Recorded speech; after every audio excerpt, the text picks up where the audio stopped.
So welcome to the second virtual seminar of this uh, new era.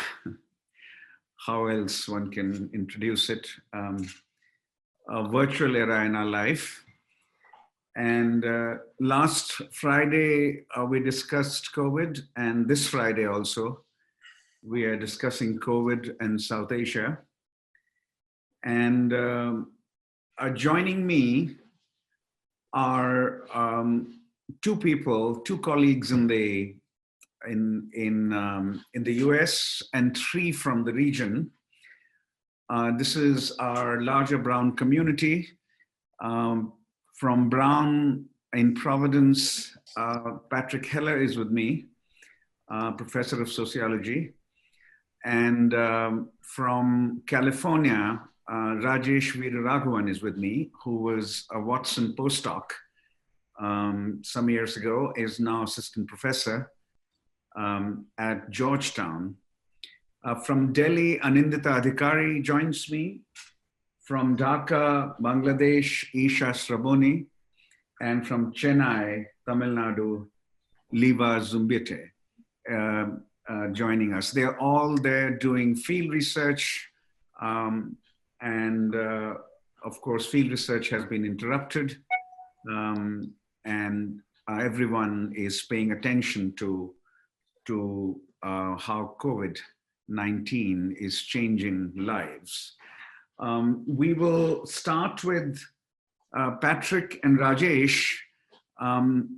They created a special data set of informal settlements in Delhi, which is being used by the Kejriwal government in Delhi for relief provisions. So they will tell us how they created the data set and how it's being used. We'll start with them.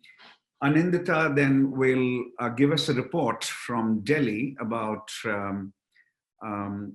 COVID, how COVID is being handled by the authorities, and how people are reacting to it. And the same questions will be posed to Isha from Dhaka, and then Liva in Chennai. So welcome again to this larger Brown community, which is now zooming in from various parts of the world to discuss something that has shaken us all over the world.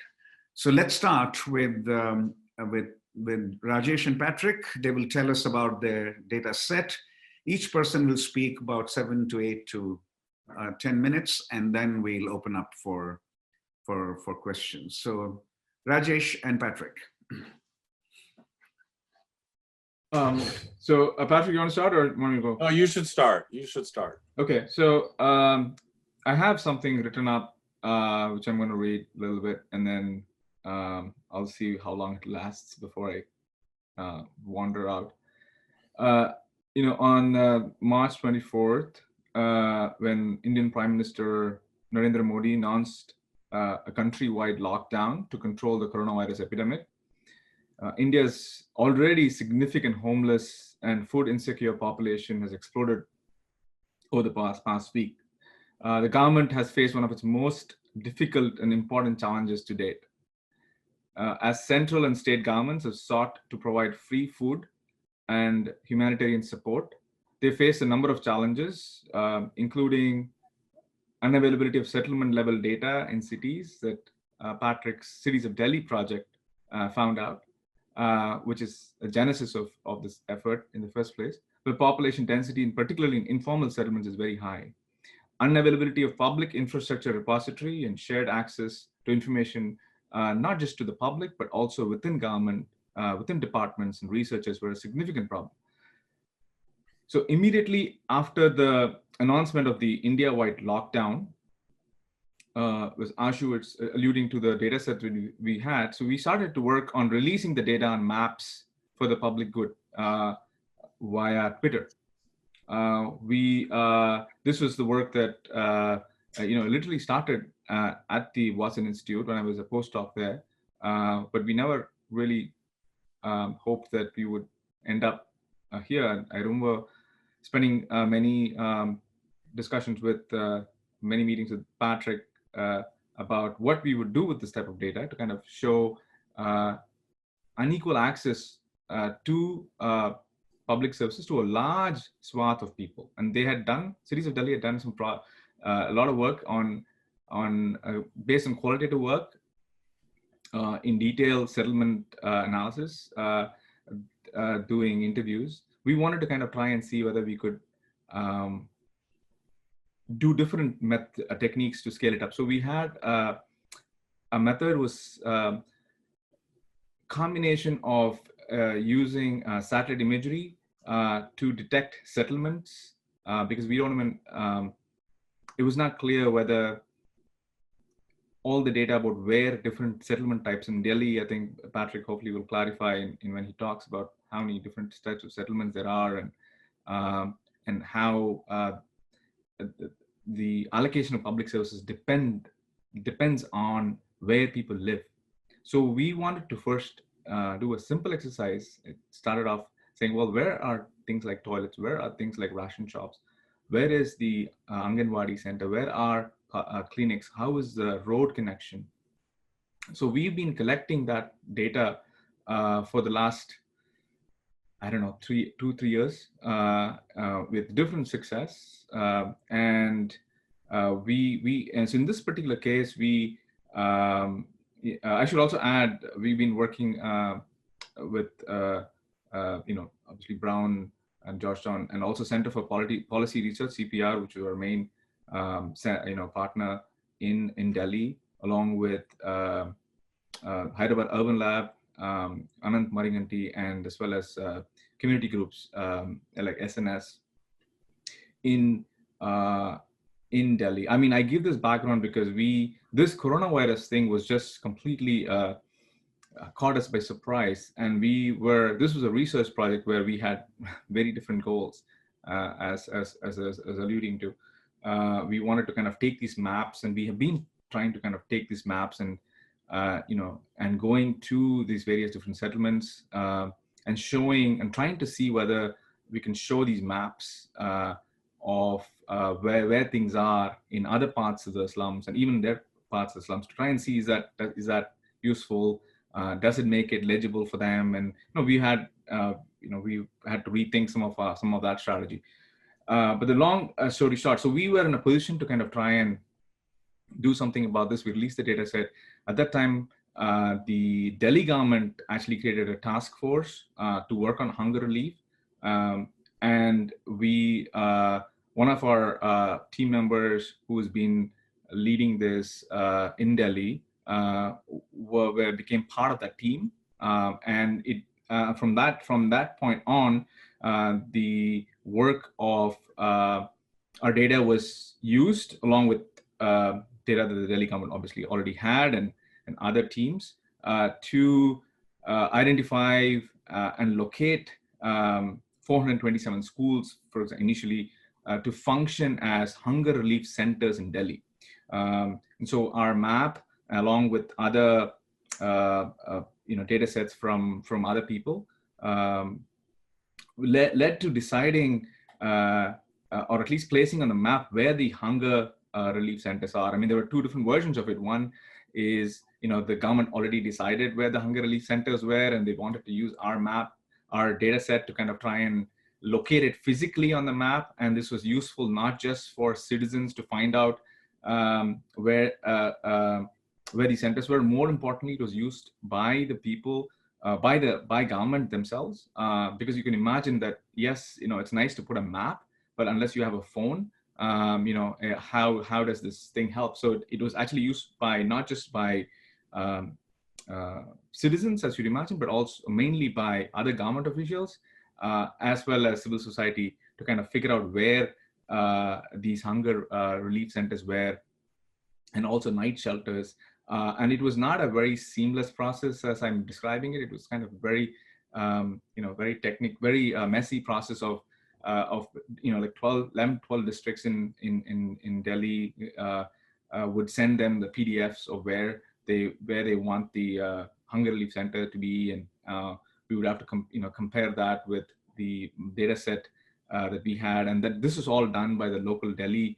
I mean, I should be very clear. The Delhi government's team were once doing it, and we had like our team member there as part of it. So it's a collective effort that was led by the Delhi government. And this I also got a lot of I'll end soon, but we'll reserve for any questions you can answer in terms of details. But we also got one of the reasons for putting some of these things up and why we do all of these. One is to obviously we want to write research, we want to do all these things, and we also want to try and help this particular community, in this case Delhi. But we also got reports from, say, Chennai, for example, where our Twitter release seems to have at least inspired the communities there to kind of go and do a mapping. So it felt that this idea of talking about some of this. So I'm glad that Patrick and Ashu is kind of doing this, because I think it's not just sometimes we feel that I mean, I felt that, why are we doing all these blog posts and this and that? And I think there's a rationale for A, showing that research has a practical impact, B, hopefully inspiring in a small way other people who are thinking about, or could try and do these things of actually mapping some very basic fundamental things that we shouldn't be talking about it as if it's a big research project, but it is, in the sense that sadly that a lot of the informal settlements in Delhi and other parts of of India are not located, and we're getting requests now. I'm conversations with Chennai for sure, and Maharashtra indirectly, that these efforts are needed, and I hope that we don't return back to, as somebody had said, to a new normal, but we use these as an opportunity to kind of go really hard on trying to not just do this in Delhi, but like try and shed light, if you will, on how basic things like public services should be located, and this should be. So my hope is to try and build this spatial urban spatial observatory and expand it to every city where we actually know where things are, and people are involved in ways to get to assessing quality and not just access to these things. And so I hope, while it's a very tragic event, I'm hoping that this leads to a new push to taking these data sets seriously and allowing it to not just assess as researchers the inequalities of access, which is what our project is still, but to have citizens have this data, and activists have this data, and state officials have this data. So I'll stop there. Patrick, would you like to add something?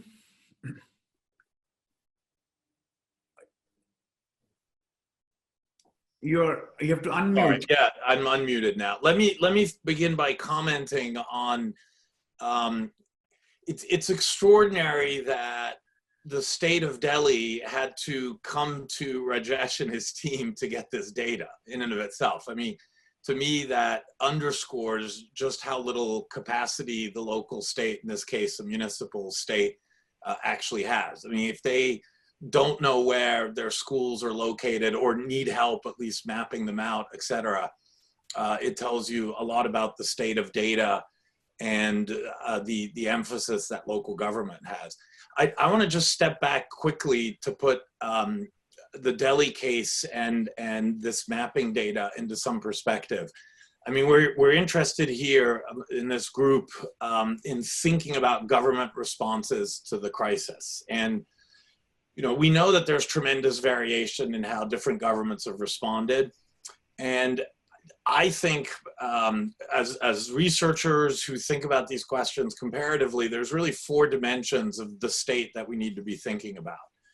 The first is the sort of executive power response, how the political leadership has responded. And this is what everyone pays attention to. This is what, the front page of all the newspapers comments on, Donald Trump and his press conferences and how out in front the governors have been, et cetera. And there's wide variation in the degree to which, you know, political leaders have been decisive and visible and have pursued a coherent programmatic strategy, or whether they've been confusing and slow and inept, et cetera. And even within India, there's tremendous variation. And as everyone's pointing out, it tends to be the governors and the mayors rather than the prime ministers and the presidents who've really taken the lead in showing executive leadership. The second dimension is you can have a lot of leadership and a lot of coherence at the central level or the state level, but you still need capacity. You still need people on the ground. You need the financial resources. You need the reach. You need the infrastructural power. And everyone on this panel does research on the frontline state. So this is an extraordinary moment to test the capacities of the frontline state. The third dimension that I think is really essential, and this goes directly to, you know, the work that Rajesh and I and others have been doing in this project on mapping resources in Delhi, it goes to the question of what I call the institutional surface area of the state, which is a complicated way of saying, where the hell is the state? You know, can you find it? Is it there? Can you get access? How difficult is it to get access? And, you know, this has always been an incredibly important point of research for comparativists like us who are interested in government responses. But it's especially important now, right? Because we're talking about surveillance, we're talking about tracking, we're talking about testing, we're talking about identifying clusters, we're talking about getting food to people. Never have we needed a more intimate relationship with the state than we need today, right? And so again, it's revealing all the weaknesses of the institutional surface area of the state. And in Indian cities, this is a huge problem because as our research in the Cities of Delhi project, and then the work that I've been doing with Ashu and others, doing survey data on access to services across 15 different Indian cities, it's really clear that there are huge chunks of Indian cities, informal settlements and slums, but mostly informal settlements, that basically have no access to the state. I mean, we all know of places in Indian cities, large settlements, where the presence of the state is little more than a police officer here and there, right? But in terms of actually accessing resources, you have to travel far or go through intermediaries, and it's really difficult to get the state to be responsive. The fourth point, and the work that Rajesh and his team have been doing underscores this point beautifully. The state cannot do it alone. Even the most high capacity state doesn't have the resources to do all of this and to do it well and to do it systematically. So states are going to have to work with partners, and sometimes that's the private sector, but often it's going to be civil society. It's going to be researchers, it's going to be unions, it's going to be NGOs, CBOs, community organizations. In Kerala, where the response has been quite extraordinary, not only has the executive power been very coherent, the capacity was already there, the institutional service area, because of decentralization and strength of Panchayats, was robust. But what's really made a difference in Kerala is the ability of the state to mobilize retired doctors, retired nurses, volunteers. They have 200,000 volunteers going door to door, checking on people, making sure people are being fed, et cetera. And it's that dimension that I think often gets neglected in a lot of the discussion of how different states have responded to the crisis. So I think this is an extraordinary panel because everyone on this panel does work on the state, but we don't just focus on the national state. We're all involved in various research projects that look at the local level capillary powers of the state, right? The infamous last mile of the state, where the state hits the rubber, and the degree to which that state, the frontline state, can actually work with citizens, work with civil society to enhance the collective power of the state. Because if ever there was a moment where we needed a state to have the power to coordinate, but also to do it in such a way that it builds trust, because trust is the key to getting citizens to comply with social distancing and with other new restrictions. This is really the moment to study this. And So I think hopefully this will be just the first of many, many conversations where we're going to be thinking both as academics, thinking about how this is, as tragic as it is, an extraordinary moment to explore variations in state capacity, but also, as in the case of the work that we've done in Delhi, contribute sometimes directly to efforts to address the COVID crisis. Right, thank you. Yes, I will try to get to Sri Lanka and Pakistan as well over the next couple of weeks and organize another conversation precisely on the issues that you suggested, how the state uses, what capacity it has and how it uses non-state groups and organizations and energy to implement its plans and how it badly needs them. So we will do that. I'll try and put together a group from Sri Lanka and Pakistan as well, and hopefully Nepal.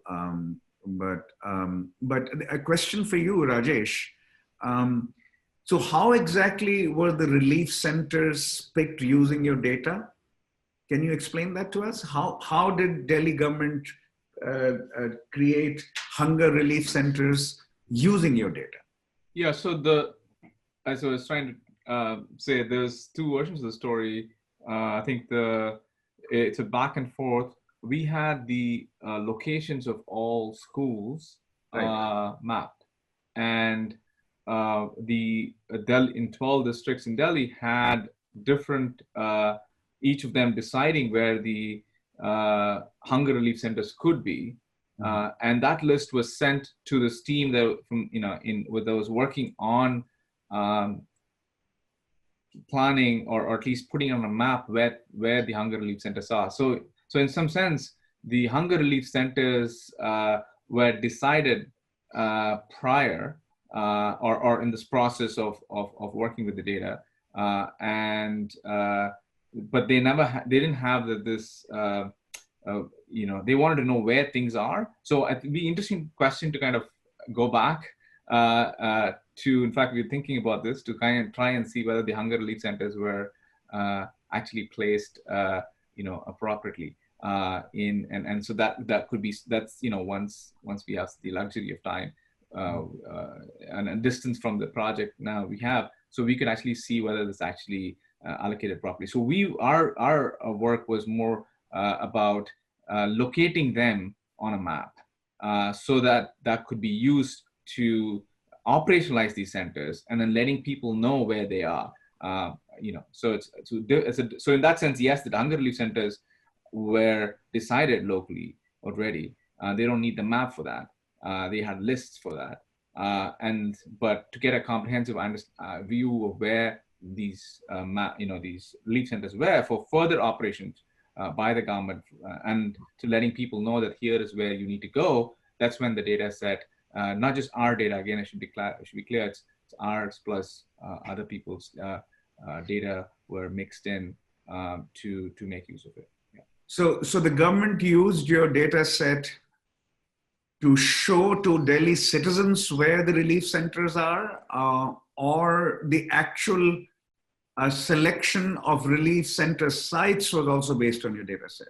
No, not just centers. So the selection was not based on the data set. The selection, as I said, was decided by multiple people in these districts, and the goal was not just to disseminate it for citizens, but also for other government officers who are then operationalizing, basing decisions based on it. So it's not that our data was used to somehow streamline the whole thing for the state. They had a starting point where they have identified hunger relief centers or different people identifying hunger relief centers, and then using the maps to then plan out how to further operationalize that center.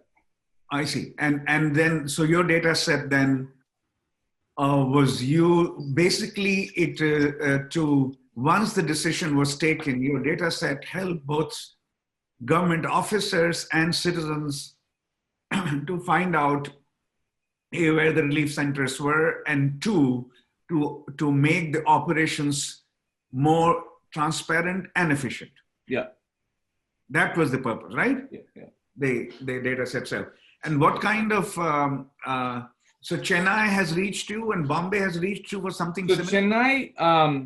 Chennai was, again, I noticed that every city, many parts from my the network, they are all scrambling with different strategies.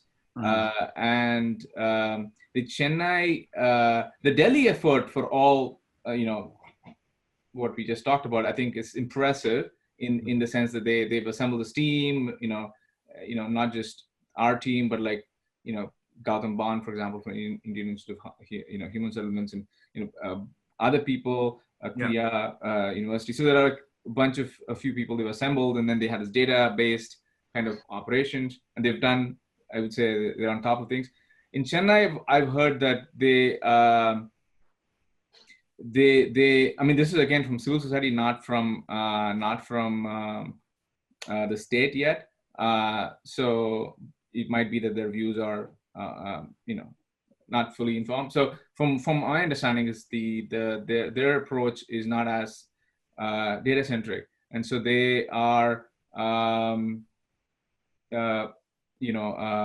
the people who reached out to us were from civil society. They want to try and do something about, they saw our maps. They said, can we just go do a similar exercise from the civil society's perspective?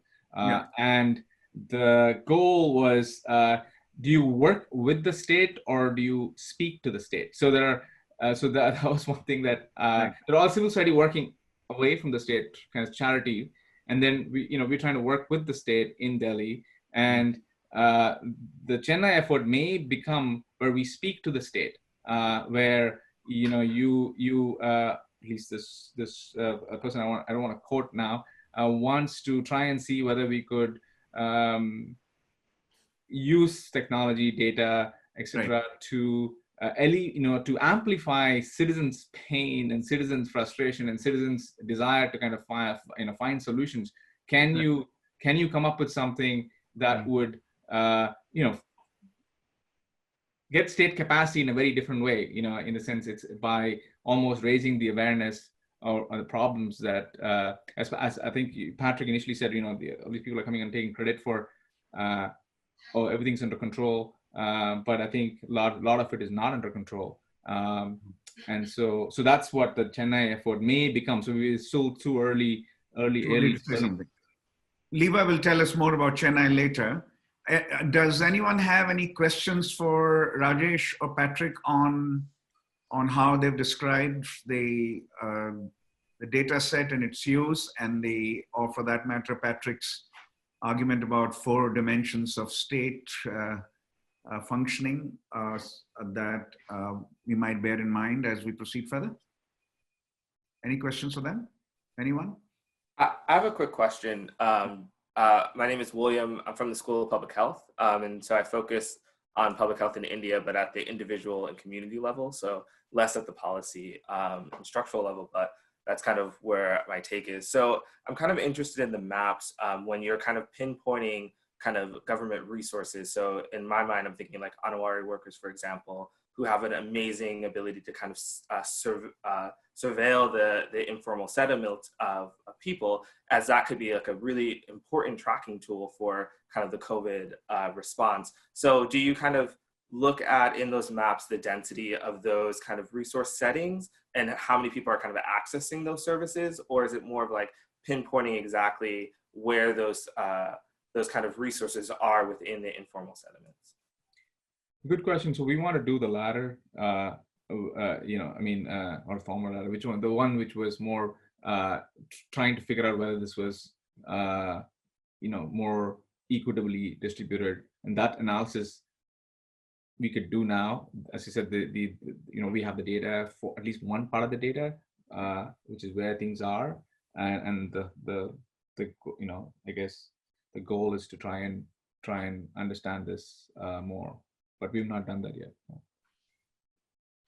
Any other questions before we move to Anindita? On Hi. Williams, Ashra, if I may, Yeah, I just want to jump in on William's question, yeah. because this is exactly the research Yeva is doing in Chennai. It's on Anganwadis and not only locating them spatially, but also developing a survey instrument to assess how people use them and variance in quality, et cetera. So I hope Yeva at some point will jump in on this question. Okay, okay. So let's go to Anindita, who's next on the list. Ani, Actually, I had a question for Patrick. Yeah. You can answer it later also, but I was, thank you for that 4-part breakdown, starting with the executive and then flowing down to the local level. Yeah. I wanted to push you a bit further to ask, the way you presented it, it seems that we shouldn't be paying so much attention to the executive. To what extent does what happens at the local level, and I'm not thinking about Kerala here, I'm thinking about UP, how much of it is determined by the executive and not by the state, which is poor and sort of low capacity, etc. Thank you. Patrick. Well, just very briefly, because I want to make sure we go on to others. You know, the executive is key. But my point is only that this is what everyone's paying attention to. And so, you know, you've got Trump and you've got Modi and you've got people at the center, and then you have chief ministers and governors, and that's all good. And obviously what they're doing is really important. But the standard media narrative rarely goes beyond that level of analysis. And so it behooves us as researchers to explore the other levels of analysis. And to address your question directly, there's a lot of things the local can do independently of the center, and there's a lot of things the local can't do without the center. And this is in some sense precisely the interesting research question, right? You know, in the US, we all know that the center has done a pathetic job, and it's really hampered the capacity of states to marshal the resources they need, especially in terms of health supply chains and equipment and PPE stuff and ventilators, et cetera. On the other hand, we know that local public health agencies and personnel have done some extraordinary work, right? And it's parsing out those dimensions of state capacity that are linked to the center and those that are independent of the center that's really critical. I think the one immediate takeaway lesson, and Yamini Iyer has been writing about this in the Indian press, is decentralization is essential. Local authorities have to be able to make decisions independently of central authorities. They have to have the resources, and it's key to empower them because they are the ones who are best located and best situated in terms of embeddedness, in terms of capacity to coordinate at the local level, and maybe most importantly, in terms of their capacity to work with citizens and local civil society. They're the ones who are best positioned to get it done, right? And to the extent that they're being hampered or constrained by regulations or complicated fiscal relations with the state and the center, that's going to get in the way of having a proactive response to the crisis. I have a follow-up question to that, but I can come back to it later also. Let's go speaker by speaker. So yeah, your questions for them. Go ahead before I get to Anindita. Please go ahead. Okay. No, I mean, my question is about the centralization, because like a lot has come up about centralization also with respect to the PM CARES fund. I mean, to my mind, it's not like necessarily an information aggregation problem at the local level right now, because I do think that there are possibly some gains from economies of scale from that we gain from centralization, because the crisis is sort of so interlinked that I'm not quite sure how efficient it would be to just have like these independent units of administration across the board, which in ordinary circumstances would probably do a much better job at aggregating information about local needs. But my sense is, given that like so many people are coming and going from all over the place, and that's what's spreading the virus, then I mean, is decentralization really what we need right now? Is the question. Patrick. Well, yeah, but again, it's a multi-level problem, right? There's some things the center can do well, standardized testing criteria, get the medical professional expert communities involved, mobilize resources, and there's some things the local can do better.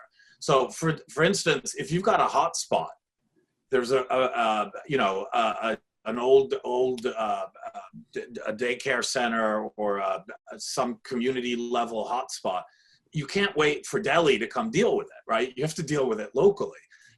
If you need to deliver food in Delhi to migrant workers or those who don't have refrigerators, again, the center can't do anything. You need the Anganwadi workers, you need the local personnel to be mobilized to go do that. And the fact is, in India, the frontline state is generally speaking very weak and can rarely make decisions on its own. And if they don't have that capacity to act independently on the ground in response to the problem on the ground, then the response is going to be really difficult. So I need decentralization in that sense, empowering frontline workers in particular and empowering frontline authorities to take decisive actions.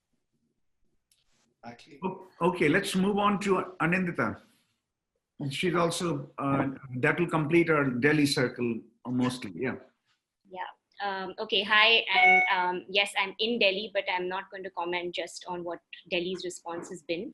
And Okay. to just sort of follow up where Patrick left off, I think, we're talking about these two kinds of power, the coercive power of the state and then kind of the legitimate power of the state, which takes it, which manifests itself in the way that the state assures its citizens, and particularly its most vulnerable and marginalized citizens, what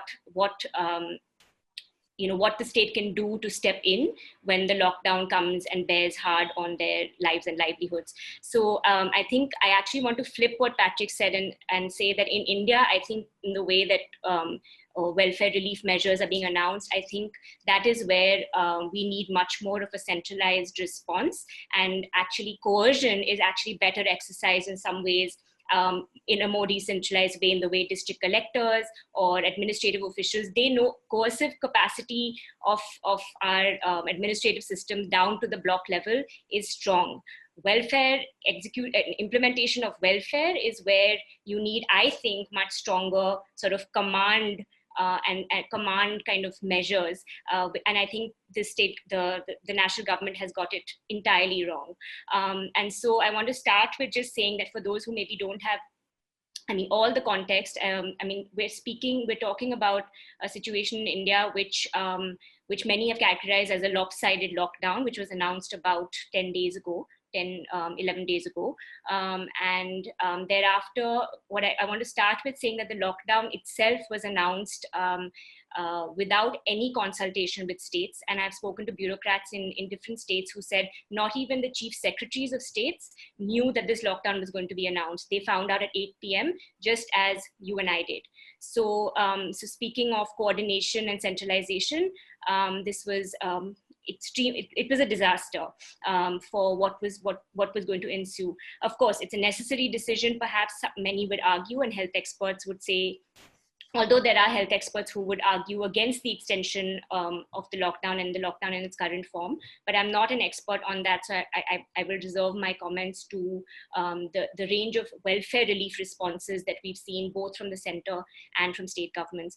So on the central government's announcements on the relief package, there has been a fair amount that is out there already, but just to give you a sort of a quick overview of what these announcements entailed, because and I'm not talking about the sort of economic package that the finance minister announced for industry, but really the relief package for sort of I would say the marginalized majority in this country.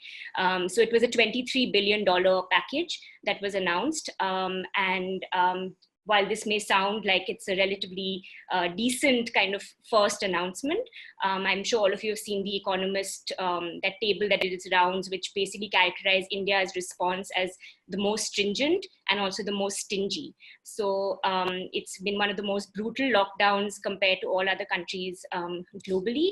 And in terms of the financial package that has been announced, a lot of the package announcements were actually just rehashing existing programs and existing budget allocations. So effectively what has been announced is nothing but 0.5% of the GDP, which where other comparable countries are doing much, much more.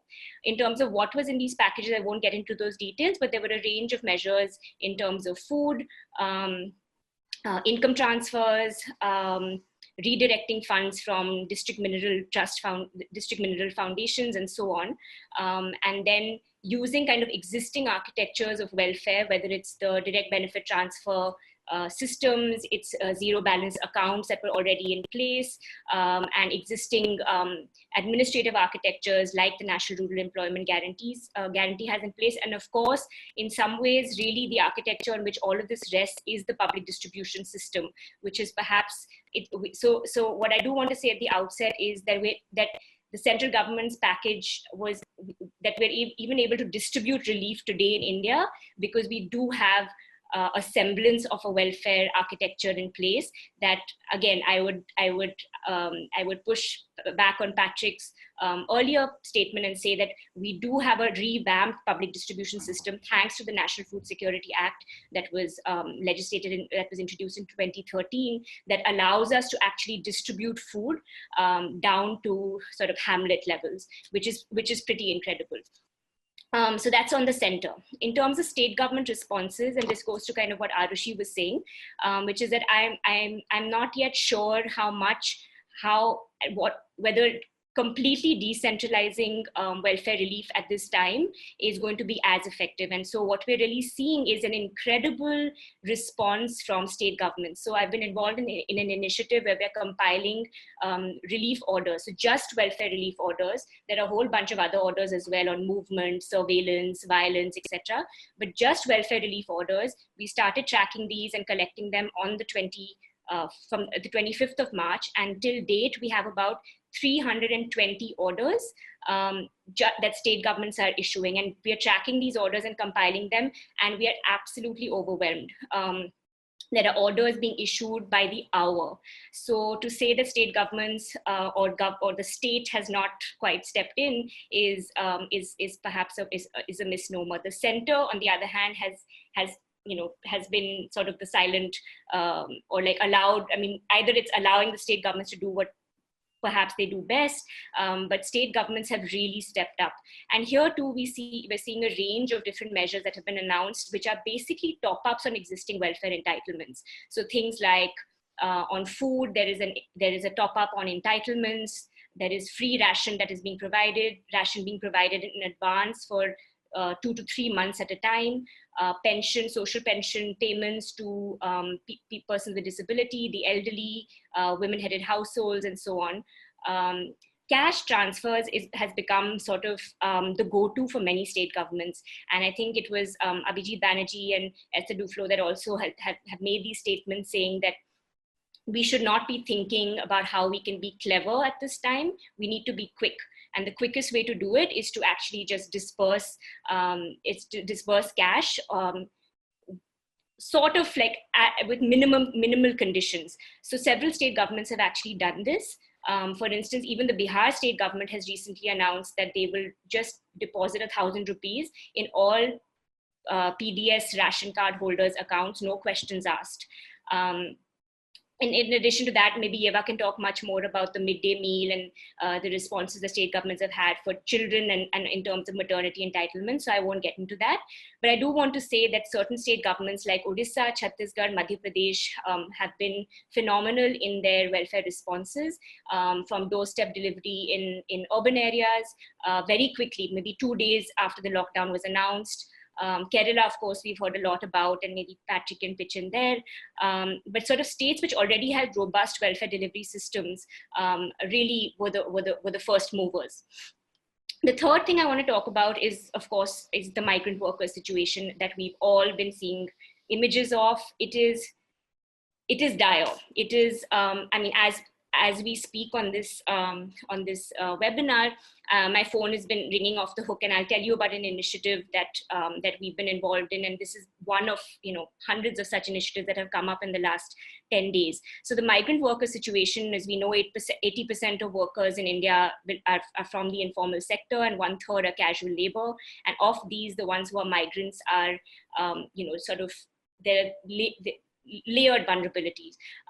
So what's happened in this lockdown, as all of you observing the situation in India and South Asia, but in India in particular, this situation of this mass exodus of migrants after the lockdown was announced. And then what we're seeing is this horrific pitting of lives versus livelihoods, health versus wealth, some deaths versus other deaths, which deaths are equal and which ones aren't. And there are colleagues that are tracking deaths caused by the lockdown, which means suicides, people that died during the journey back to their villages, exhaustion, hunger, and the numbers are, so today those numbers stand at 55 versus the COVID-related deaths, which are 169. So this is not a small number. But somehow we're still talking about, we're still talking about the situation in dichotomies. And so this is, yes, this is a crisis, but this is also everyday life. It's also a question of survival. So how have state governments responded to the migrant situation? So initially it was completely disastrous because of without consultation, the central government announced the lockdown. What then ended up happening is that there was this mass exodus. Then state governments were not consulting with each other. So for instance, lakhs of migrants reached the border, let's say from Delhi. I'm just giving you the example of Delhi, reached the border of Delhi and Uttar Pradesh. Uttar Pradesh unilaterally decided to start buses and transport migrants from their borders to the other borders. So now you have migrants that have reached the borders with Bihar. The Bihar government had no clue this had happened. So these migrants have just reached their borders, and then the Ministry of Home Affairs issues a guideline saying, stop all transportation, buses are closed, trains are closed, no one can move. So what does the Bihar government have to do? Overnight, you have to create, not even overnight, within hours, you have to create relief centers and quarantine camps where these migrants have arrived. And then some of these migrants have filtered in, they're climbing over walls, they're escaping kind of school buildings where they've been kept. It's a complete disaster. So now we have quarantine camps, we have shelters. Many migrants are still living in these shelters because they aren't out of that 14-day period. The third thing that people have done to respond to the migrant situation is a very good example, is the Delhi example. But cities are struggling, and this just it reflects how poor safety nets are in cities in India. Delhi still has a robust, it has a somewhat, at least historically, it's been able to respond, but cities like Mumbai and Bangalore are in terrible shape. Mumbai in particular, the Mumbai Municipal Corporation has been entirely absent. And we know this from just the quantum of calls that we get from migrants, distress calls that we get from migrants. And I can talk more in Q&A. The fourth thing I want to talk about is courts. So during this time, courts are still functioning and they are doing hearings virtually. So there have been 3 important petitions. And just to say that, when we say state response, we must look at what our institutions, our courts are also doing at this time. So there was an important petition that was filed for migrant workers, that migrant workers should be paid wages for the loss of livelihood and employment during this time. In addition to that, there was a second petition that was filed that 87 million active NREGA workers who are basically casual labor in across rural India should also be paid wages during this time. What does the bench say? The bench comes out and says, we are providing all migrants with food. Why do they need wages?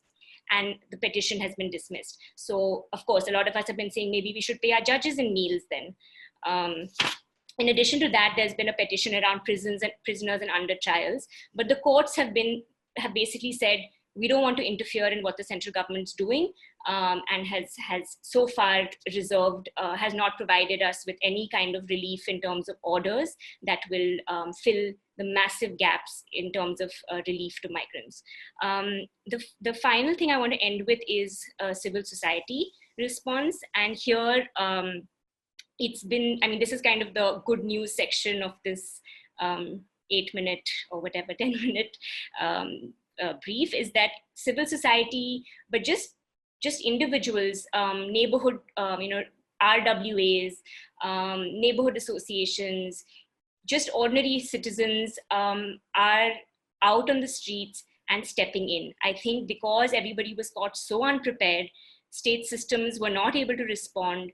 You have food distribution, which is both dry rations and cooked food that are being distributed across Jhuggi Jhopri clusters, bastis, informal settlements, and it's pretty phenomenal to see. I've been out distributing food since the third day of the lockdown, and I think when I went yesterday, I must have crossed at least 5 different points where you had people just distributing khichdi, which is just dal and rice. And so I think the fear of hunger has sort of, I mean, I think we're past that point of people going hungry. But now people are saying, how much khichdi can we eat? We need cash, but we already know where the state stands on that.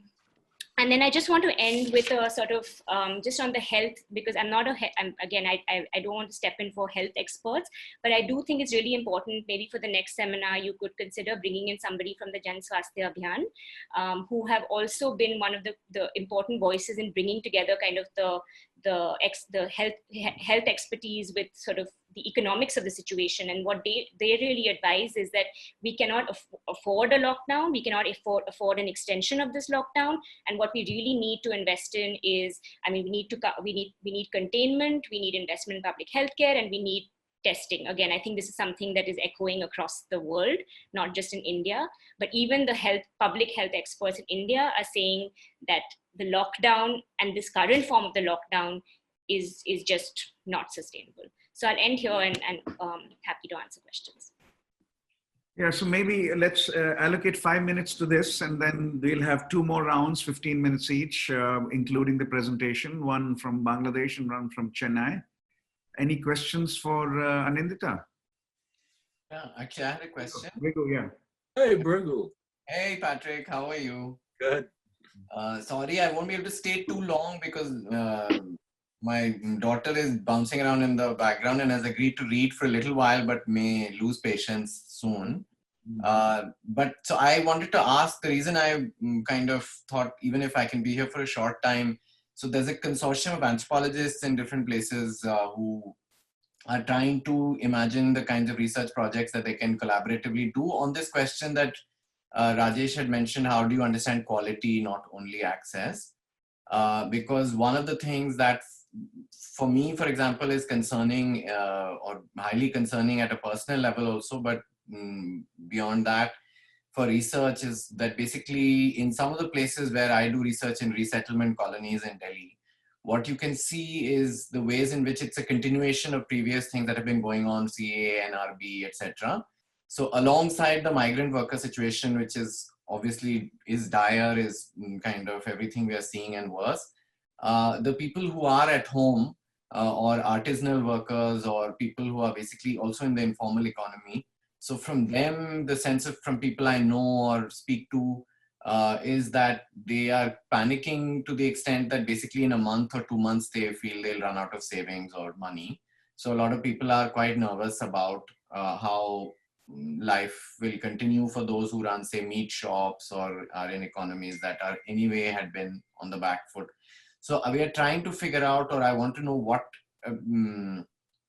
just who's doing research or in India or where one can track, because some of the people I know in India are trying to figure out ways even on WhatsApp or things that you could coordinate or have, like, the way in which, say, in a neighborhood like Trilokpuri, you see blocks that are Hindu and blocks that are Muslim, and the kinds of efforts or the kinds of access, say, to ration, or the way in which people are feeling quite hesitant about accessing services based on pre-existing antagonisms, prejudices, etc.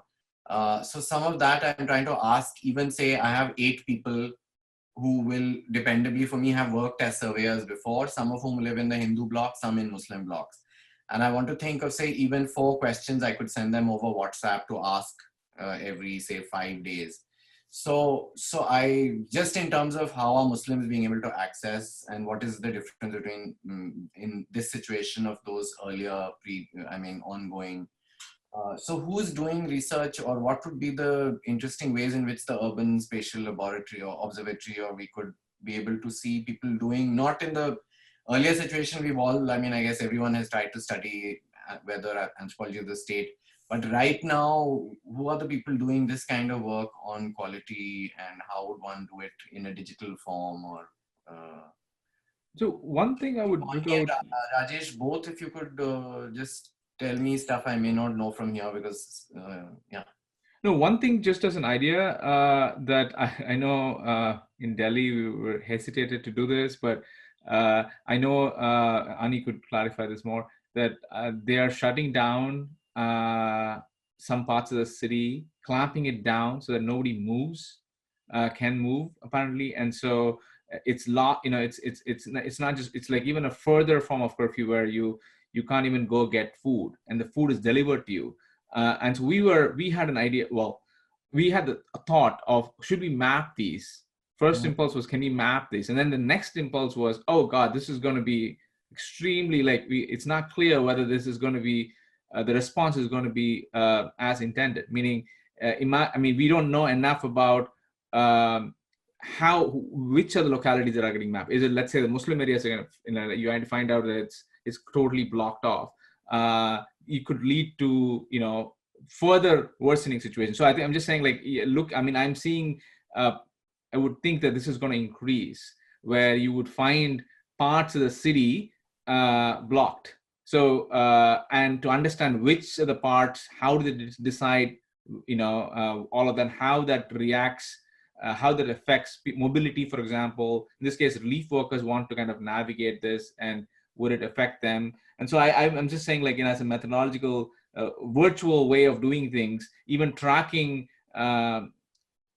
movements and how a state responds to, and how does it play with religious or other differences, that might be something kind of worth to pay attention to. Anindita, any thoughts on whether, how does one answer this question? The question can be posed, I don't know the answer. You tell me what you think.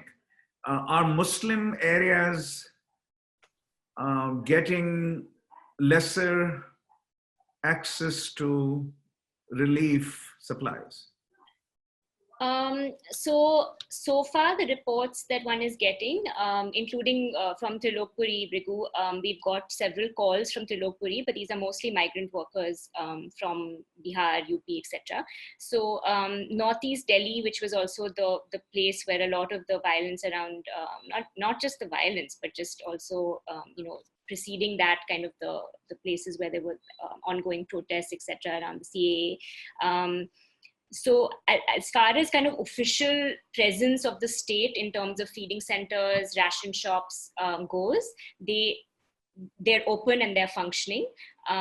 What we found, though, is, of course, no one's asking what happened to the Eidgah camp, where you had thousands that were being given shelter after the violence in Delhi, for instance. So that Eidgah camp was closed down, and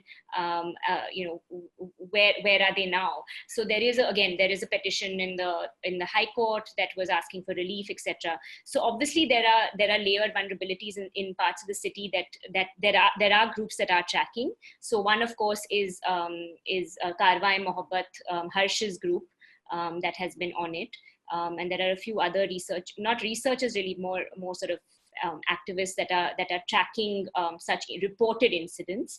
I think right now research has taken a little bit of a backseat. I think everyone's just all hands on deck, doing whatever they can to just provide information, collate reports, and use that for advocacy, reaching out to the administration, or using it for court submissions. But the same groups, I think, 10 days later, we will need to maybe look at this more systematically. So I can share those details with you. You probably know half of these people anyway. Yeah. Thank you. Can we move to, I think we've lost Isha. I don't see her on the screen. Maybe there's something to do with the connection. So let's go to Eva on Chennai. And if the connection is a little unstable, then maybe one solution is to speak a bit slowly. Yeah. So Eva, over to you. Okay. So I sort of prepared to, in the first part, I sort of prepared to walk you through the COVID statistics and how everything has unfolded here. Is the voice okay? There's an echo. There's an echo. Do you think is it possible to turn off the video link and speak on audio? Would that work? Shall we try? Why don't you try and we'll give you the feedback whether it's working. Because Okay. audio link will be on so you can hear us. And we can hear you. Yeah. Okay, let's try without the video. Go ahead now. So, is it still echoing? There is a bit of echo, I think, but the sound is clearer. Okay, I'm sorry about this internet. It's really been actually worse since the lockdown. Okay, so if something is not clear, just interfere and I'll repeat myself. So basically, yeah, I'll start with some stats. I'm sure everyone follows it, but just to give you like an overview. So in Tamil Nadu, we have over 800 cases. So it's the second most affected state after Maharashtra. The Chennai district and the city of Chennai is the most affected in the state. We had our first case in March 7th, and until March 30th, we had around 67 cases. So not that many, and no one was really panicking about that. Things started escalating starting March 30th when the government found out about the Delhi conference. So now most of the cases in Chennai and Tamil Nadu, around 80% of them are linked to the Delhi conference. What percentage is linked to Delhi conference? 80%. 80%. Yes. 80% of COVID positive cases in Chennai are linked to the Tablighi conference in Delhi. Exactly. I see. Okay. Yeah. And I think since then, people started worrying much more. I will intervene a little just to make it clearer to everyone on the audience, where you're still echoing, but I'll pick up whatever I found interesting and I will tell everyone. Yeah. Wait, a quick question, Yeva. Isn't that just a huge selection bias? I mean, there's not much testing taking place, and obviously they tested that particular cluster or community. So, it looks like a lot of cases came from there, but. Yeah, so I was going to get to that. Okay, sorry. No, that's okay. We can move faster. So what was interesting, what the government has done here is that unlike in some other places like Tamil Nadu has successfully traced all of the attendees of the conference. So instead of referring directly to the conference, what the Tamil Nadu government has been saying is all these cases are linked to a single source event. So they were trying to avoid naming and basically shaming everyone who's been attending the Delhi conference. So they try to encourage people to report to the government voluntarily.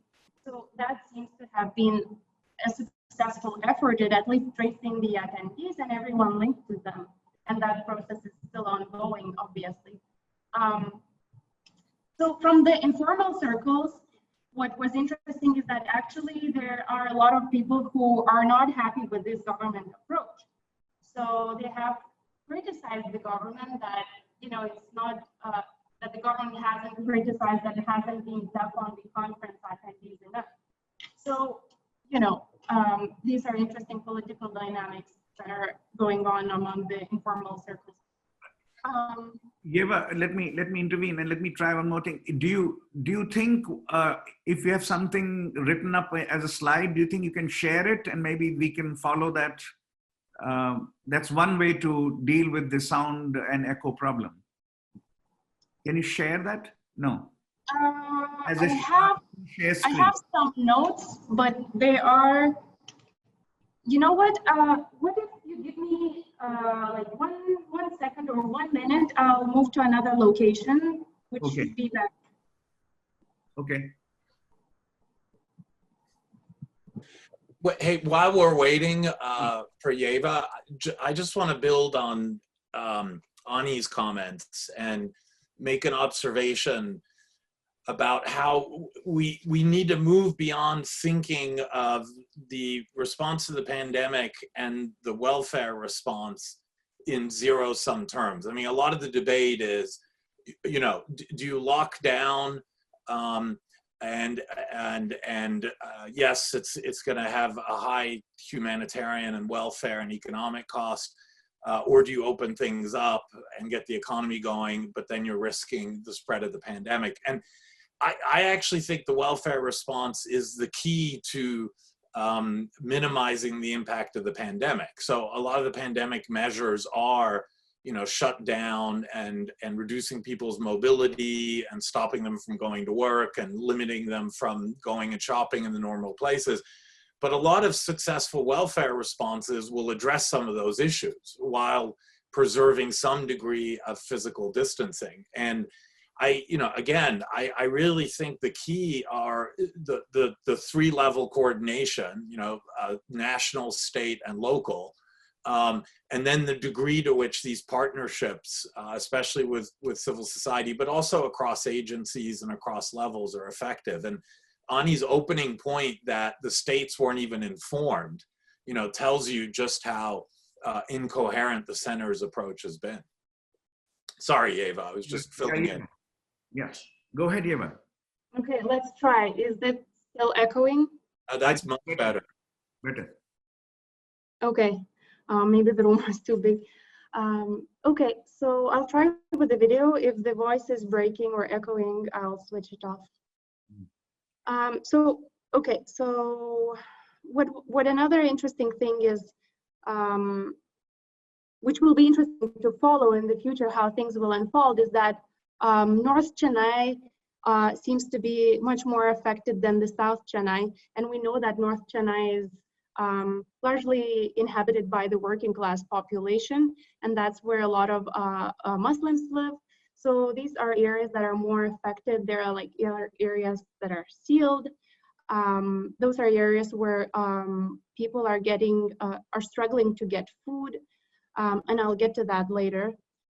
So meanwhile, South Chennai is an area where largely inhabited by the middle classes, and where this is where I'm staying. Here we have only, in my zone, we have only 4 cases of COVID. So, obviously we don't know how many, what are the real numbers. So that brings to another point, is testing, right? So everyone here is skeptical of the government's numbers. The state has tested only about 7,000 people. So that's really little.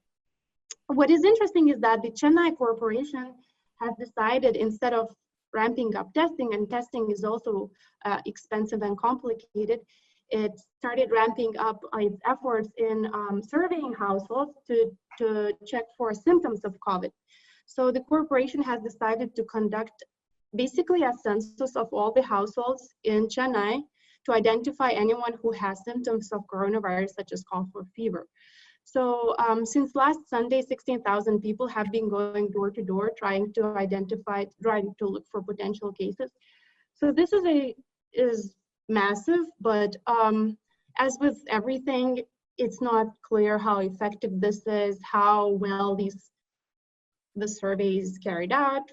According to statistics, 6.7 million have been surveyed, and they found only 2,000 people who have some symptoms. But for example, my house has not been surveyed yet. So it's, I don't know how much we can trust these numbers. Some of you asked about or mentioned Anganwadis. So I was planning to survey them starting April, so I had to cancel my survey. And Anganwadis are closed since March 17th. Or have you postponed the survey?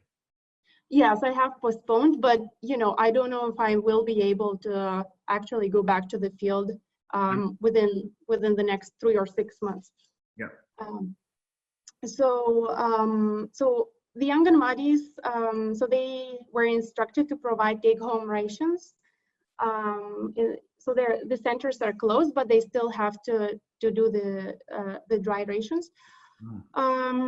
It's not clear how many people have accessed them. There is no data. I have not found any official information about any other benefits that Anganwadi beneficiaries should be or could access other than PDS and other measures. So nothing related to women or children, at least, you know, officially I've not seen anything. So budgets.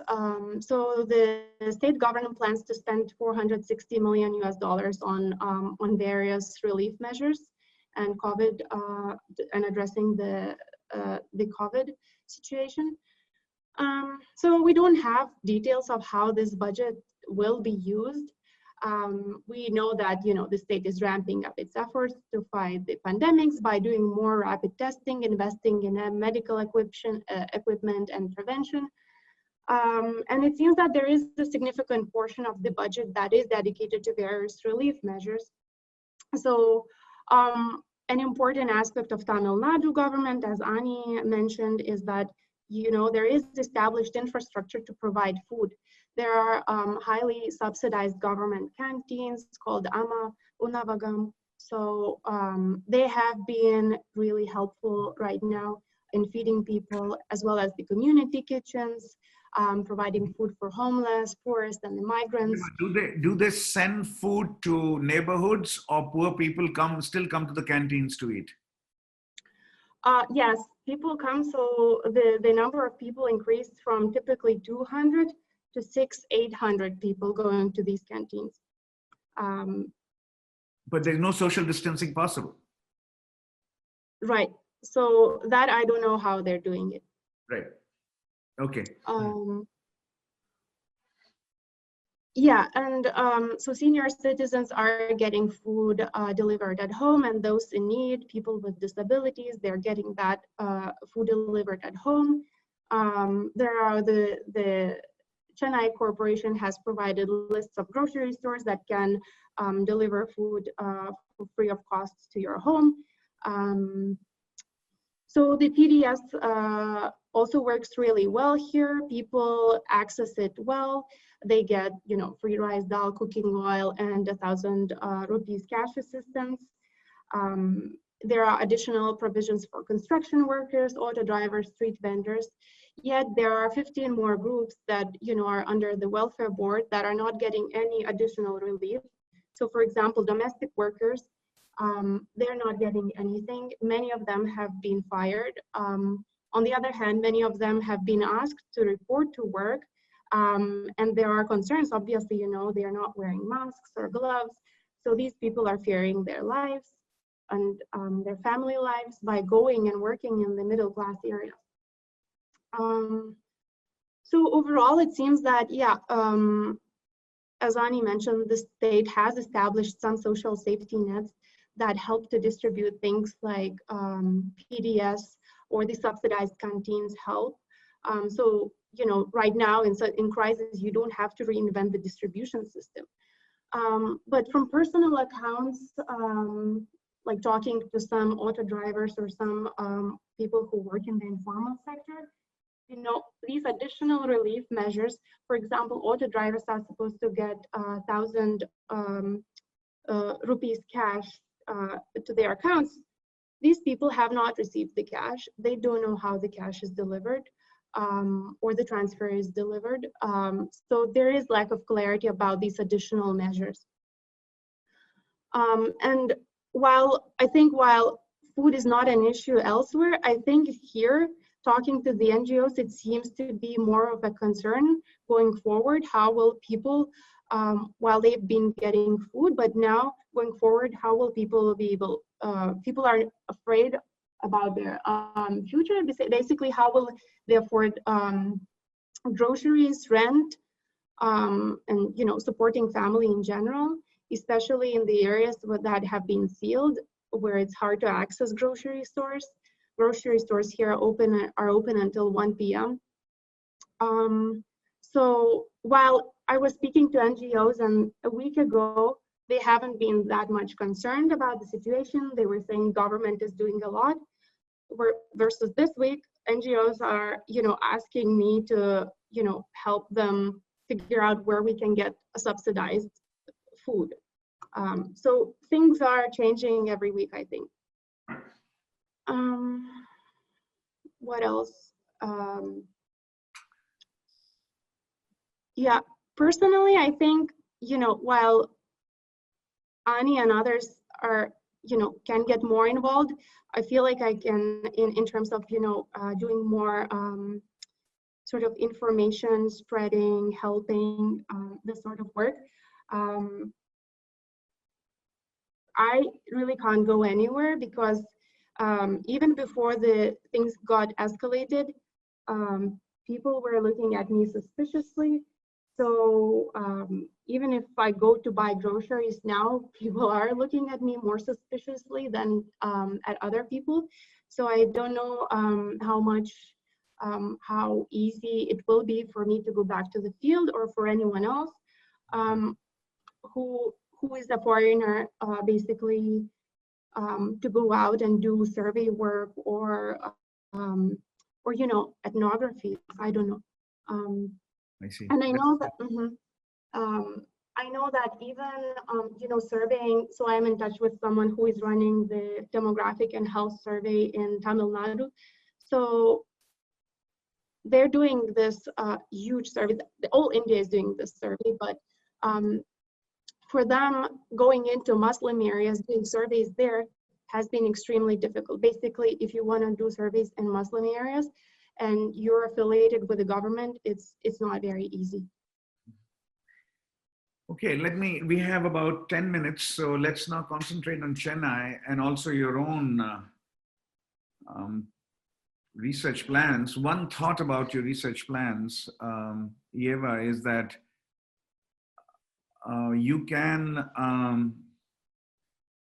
commission survey agencies to do a survey on your behalf. You can do that. Whether they would still be able to get to Muslim areas, that's a separate question.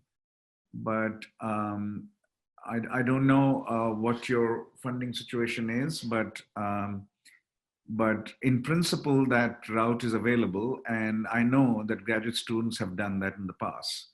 If you find it hard for whatever reason to do that, lead that survey yourself, there are agencies that can do it for you. The Muslim part is surprising because, let me make two comments. One, come to Muslim part, Muslims are the second point. First point, Tamil Nadu by now has a reputation, and others can comment on it if they remember the numbers, has a reputation for having the second most expensive welfare state in India after Kerala. When it comes to health and education, food distribution, all of this is the second largest network, second most extensive network. It would be larger than Kerala actually because it's a larger state, but the per capita coverage is second only to Kerala, or could match Kerala, but may not have the Kerala's budgetary allocation. And of course, the long history in Kerala of public health campaigns and education campaigns. But in literacy terms, it's the second most literate state of India after Kerala, right? That we know. And that was not true in the 50s and 60s. So this is basically last 3-4 decades. Incidentally, the other state which has risen quite rapidly, other two states which have risen rapidly are Himachal Pradesh and Chhattisgarh also. Chhattisgarh has developed this the extensive food distribution network. I'm not sure about the health part, but that's just food distribution network. Okay, so so Kerala's success is being widely noted today, even though it has perhaps the third largest number of cases, Kerala, after Maharashtra and Tamil Nadu. It has, and that's because the migrant population is so huge in Kerala. It has managed to, its welfare state has been deployed with considerable effect already. Tamil Nadu on the whole should do better than most states, but what you're mentioning, what you're describing are clearly some signs which cause concern and which need to be watched.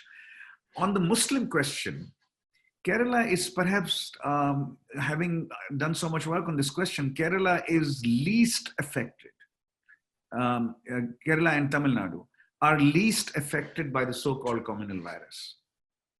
If you want to use that term, which has been used a lot in Hindu-Muslim relations in these two states.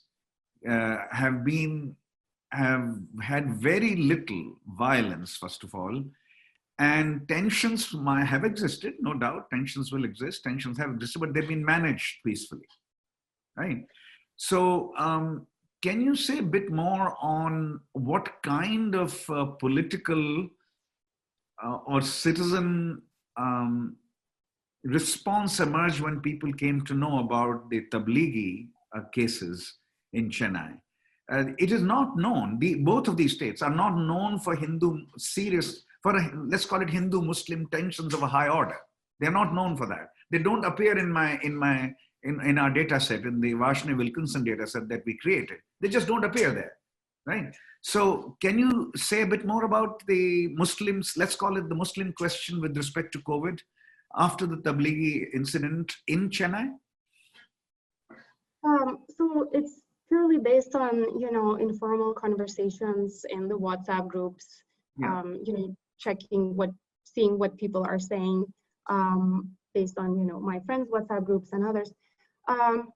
So essentially people were unhappy. So it's not like outright antagonism, or I don't know which word to use, but it's basically criticizing the government for not,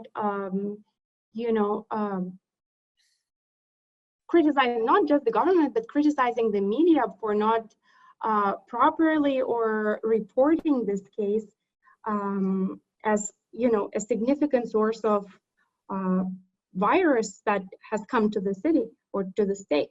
So it's criticizing government for not doing enough to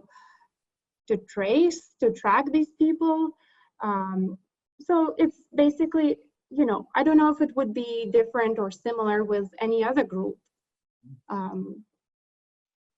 Yeah, so it's not, I mean, it's not clear that this is necessarily because they are Muslim. It's just that according to numbers, however, though with selection bias, according to numbers, 80% of the cases are connected to the Tablighi Jamaat meeting, right?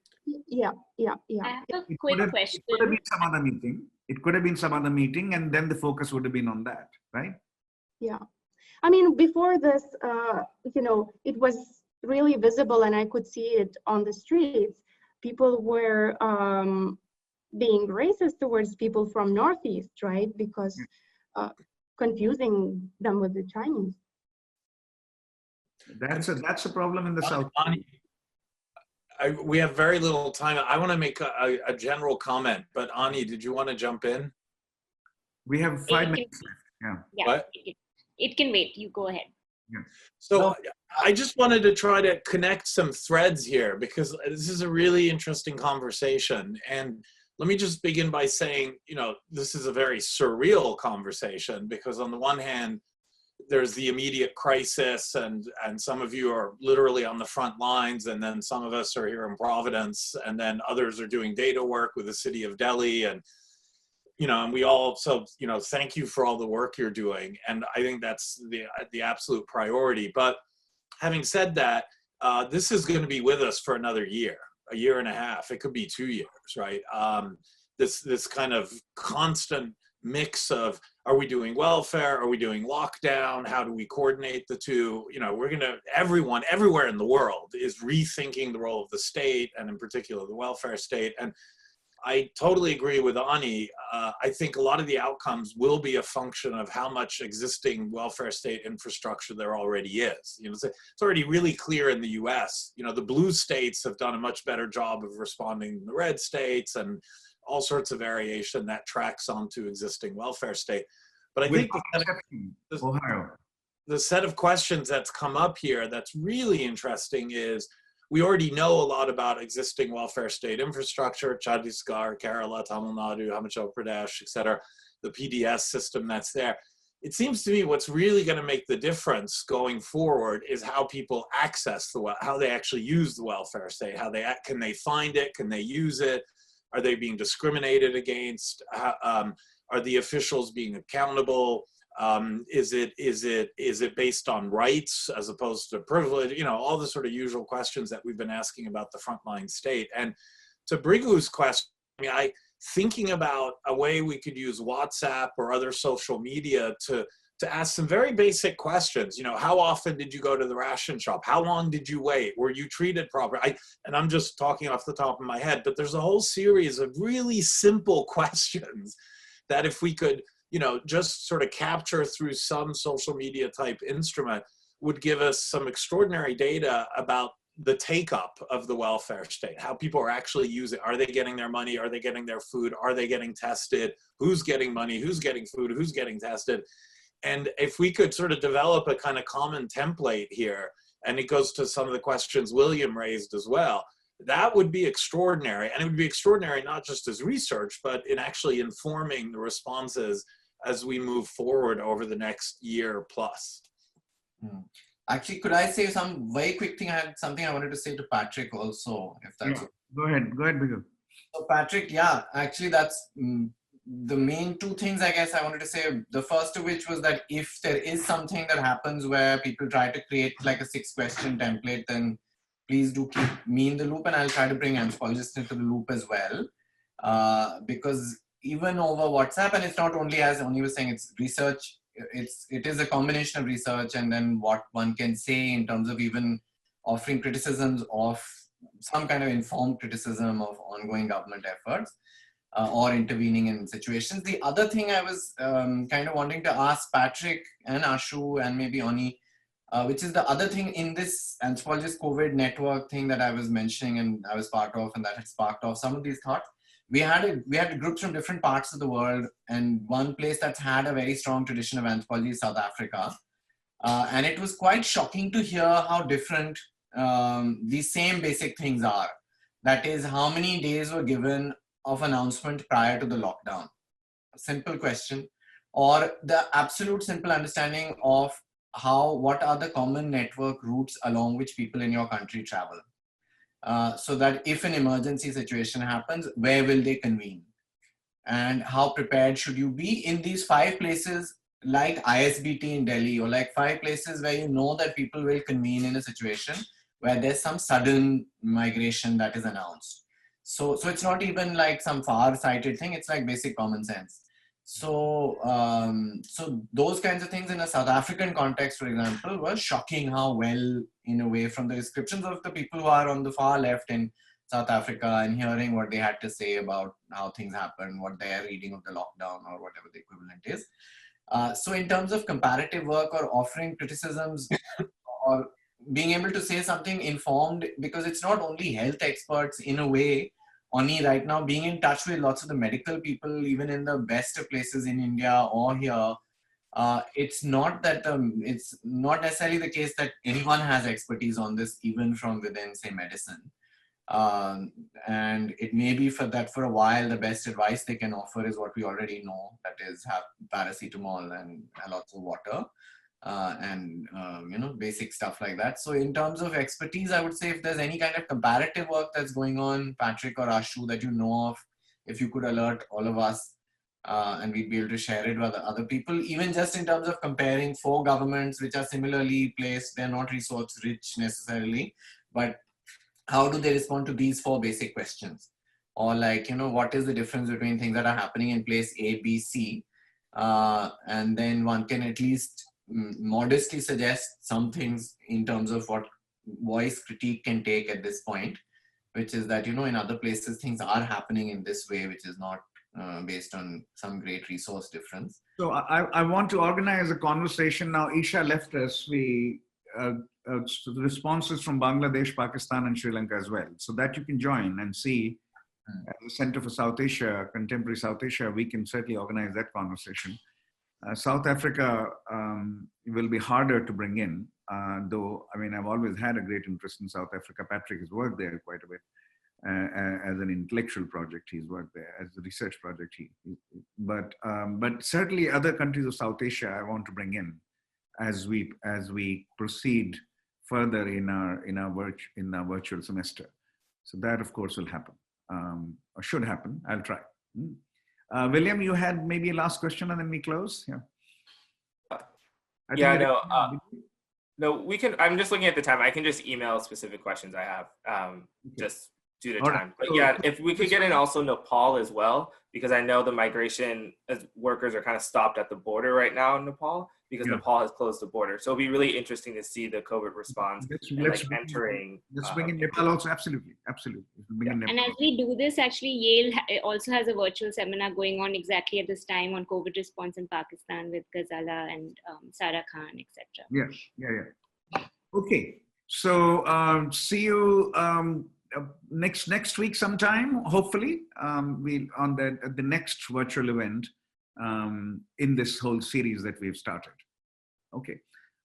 Thank you, Yeva. Thank you, Anindita. Thank you, William and Patrick and Rajesh, for offering your thoughts and reflections.